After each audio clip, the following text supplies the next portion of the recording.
ജീവിതവുമായി ബന്ധപ്പെട്ട് പ്രത്യേകിച്ച് വിശ്വാസികളായ നമ്മുടെ ജീവിതത്തിൽ നാം അനുഷ്ഠിക്കുന്ന വലിയൊരു കർമ്മമാണല്ലോ വുദൂ എന്ന് പറയുന്നത്. എല്ലാവരും വുദൂ ചെയ്യാറുണ്ട്. എന്താണ് വുദൂ എന്ന് നമുക്കറിയാം. തസ്ബീഹ് പോലെ തന്നെയാണ് വുദൂവും വിശ്വാസികൾക്ക്. വുദൂ കേവലം അവയവങ്ങളെ വെള്ളം കൊണ്ട് വൃത്തിയാക്കുന്നതിൻ്റെ പേരല്ല വുദൂ. അതിന് കേവലം ശുദ്ധി അല്ലെങ്കിൽ കഴുകൽ എന്ന് പറഞ്ഞാൽ മതി. ആ പദം തന്നെ അറബി ഭാഷയിൽ വുദൂ എന്ന പദം സൂചിപ്പിക്കുന്നത് വെട്ടിത്തിളങ്ങുന്ന പ്രകാശത്തെയാണ്, കേവല ശുദ്ധിയെയല്ല. കേവലം വൃത്തിയാക്കുക എന്നതിന് വുദൂ എന്ന് പറയാറില്ല. വെട്ടിത്തിളങ്ങുന്ന പ്രകാശമാണ്, സാധാരണ പ്രകാശവുമല്ല. ആ പ്രകാശം കൊണ്ട് വെട്ടിത്തിളങ്ങണം. അപ്പൊ വുദൂ എന്താണ്? വുദൂ അതാണ്. നമ്മുടെ എവിടെയൊക്കെ അള്ളാഹു കഴുകാൻ നമ്മോട് കൽപ്പിച്ചുവോ ആ അവയവങ്ങളെല്ലാം വുദൂ ആയിത്തീരണം, വെട്ടിത്തിളങ്ങി പ്രകാശിക്കുന്നതായിരിക്കണം. അത്തരം ഒരു കർമ്മമാണ് വുദൂ. വുദൂ നമ്മളെല്ലാവരും ചെയ്യാറുണ്ട്.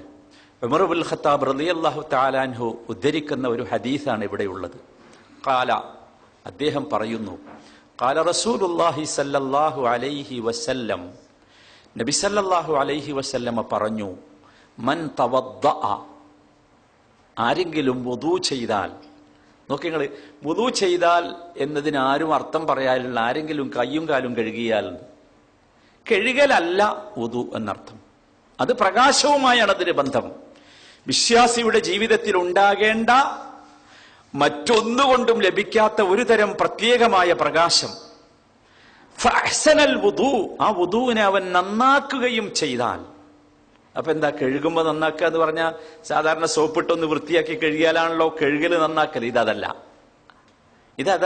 ഇത് അവന്റെ മനസ്സും ഈ അമലുമായി കടുപ്പമുള്ള ബന്ധമുണ്ടാകണം. അവന്റെ മനസ്സും ഈ കഴുകലുമായി ബന്ധമുണ്ടാകണം. അവിടെയാണ് വുദൂ ആകുന്നത്.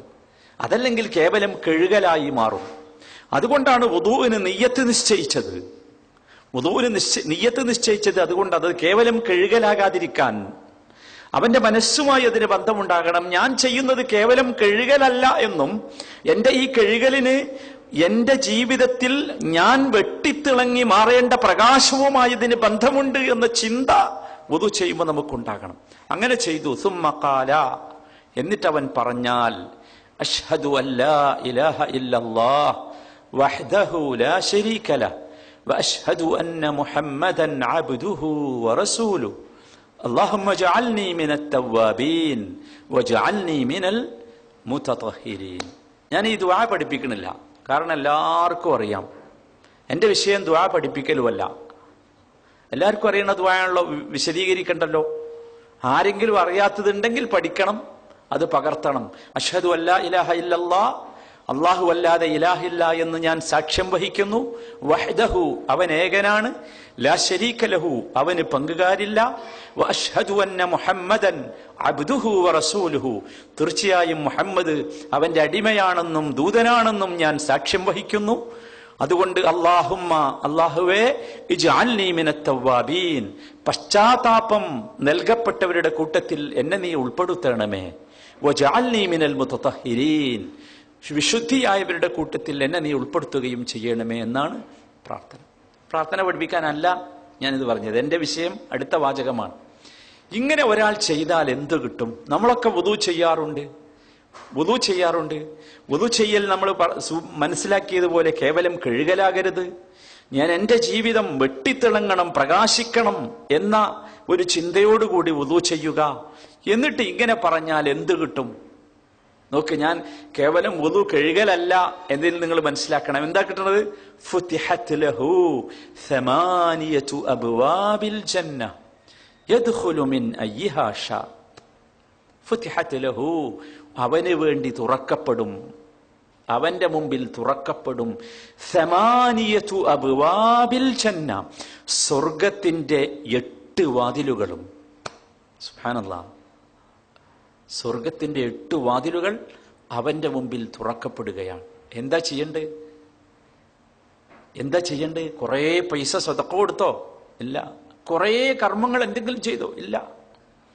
അള്ളാഹുവിന് നമ്മളോടുള്ള കാരുണ്യത്തിൻ്റെയും സ്നേഹത്തിൻ്റെയും ഒക്കെ അളവ് എത്രയാണ്, തോത് എത്രയാണ് എന്ന് ചിന്തിച്ചു നോക്കൂ. എന്തേ ചെയ്തിട്ടുള്ളൂ? വുദൂ ചെയ്തു. അവയവങ്ങൾ കഴുകുകയല്ല, വുദൂ ചെയ്തു. അത് നന്നായി ചെയ്തു. നിയ്യത്തുണ്ടായി, ജീവിതവുമായി മനസ്സുമായി ആ വുദൂ ബന്ധപ്പെട്ടു. എന്നിട്ട് ഇങ്ങനെ പറഞ്ഞാൽ ഫുതിഹത് ലഹു സമാനിയതു അബ്വാബിൽ ജന്ന യദ്ഖുലു മിൻ അയ്യിഹാ ശാ, അവനു ഇഷ്ടമുള്ളതിലൂടെ പ്രവേശിച്ചു കളയാം.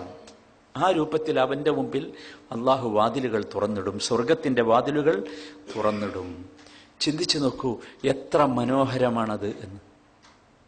ഇതാണ് ഞാൻ പറഞ്ഞത്, വിശ്വാസികൾക്ക് അള്ളാഹു ഒരുക്കി വെച്ച വിഭവങ്ങൾ എന്ന് പറഞ്ഞാൽ ആ വിഭവങ്ങളുടെ രൂപവും രീതിയും നമ്മൾ മനസ്സിലാക്കണം. വളരെ നിസ്സാരമാണ് കാര്യം. പക്ഷെ ആ നിസ്സാരമായ കാര്യം ഈ ഒരു മനസ്സോടെ, നിയ്യത്തോടെ നമുക്ക് ചെയ്യാൻ സാധിക്കുമ്പോൾ നമുക്ക് കിട്ടുന്നത് വലിയ ഒരു സംഗതിയാണ്. നമ്മൾ എപ്പോഴും നമ്മുടെ മനസ്സിൽ ഇനി ഈ ദുആ ചെയ്യുമ്പോൾ നമ്മുടെ മനസ്സിൽ ഉണ്ടാകേണ്ടത് കേവലം ആ ദുആ ചെയ്യുന്നു എന്നല്ല, മറിച്ച് നമ്മുടെ മനസ്സിൽ ഉണ്ടാകേണ്ടത് എൻ്റെ മുമ്പിൽ സ്വർഗത്തിന്റെ മുഴുവൻ വാതിലുകളും തുറക്കപ്പെടുന്ന ഒരു മഹനീയമായ, എന്തൊരു മഹത്വമാണ് നിങ്ങൾ ആലോചിച്ച് നോക്കൂ. നമ്മളൊരു സ്ഥലത്തേക്ക് വരുമ്പോൾ അള്ളാഹുവിന്റെ സ്വർഗത്തിലേക്ക്, ആ സാധാരണ സ്ഥലത്തേക്കല്ല വരുന്നത്, ഏതെങ്കിലും രാജാവിന്റെ കൊട്ടാരത്തിലേക്ക് ചെല്ലുമ്പോൾ ആ കൊട്ടാരത്തിന്റെ വാതിലുകൾ പാറാവുകാർ നമ്മളറിയാതെ നമുക്ക് വേണ്ടി തുറക്കപ്പെട്ടാൽ നമ്മുടെ മനസ്സിന് എന്തുമാത്രം സന്തോഷമായിരിക്കും. ഇവിടെ സംഭവിക്കുന്നത് രാജാക്കന്മാരുടെ രാജാവായ അള്ളാഹുവിന്റെ കൊട്ടാരമായ സ്വർഗത്തിന്റെ മുഴുവൻ വാതിലുകളും നമ്മുടെ മുമ്പിൽ തുറക്കപ്പെടുന്ന അവസ്ഥ. സുബ്ഹാനല്ലാഹ്, എന്താ ചെയ്യേണ്ടത് നിങ്ങൾ ചിന്തിച്ചു നോക്കൂ. എത്ര എളുപ്പമാണ്. അള്ളാഹുവിന്റെ കാരുണ്യത്തിന്റെ വലുപ്പം. അള്ളാഹു ആ കാരുണ്യം ലഭിക്കുന്നവരിൽ നമ്മെ ഉൾപ്പെടുത്തുമാറാകട്ടെ.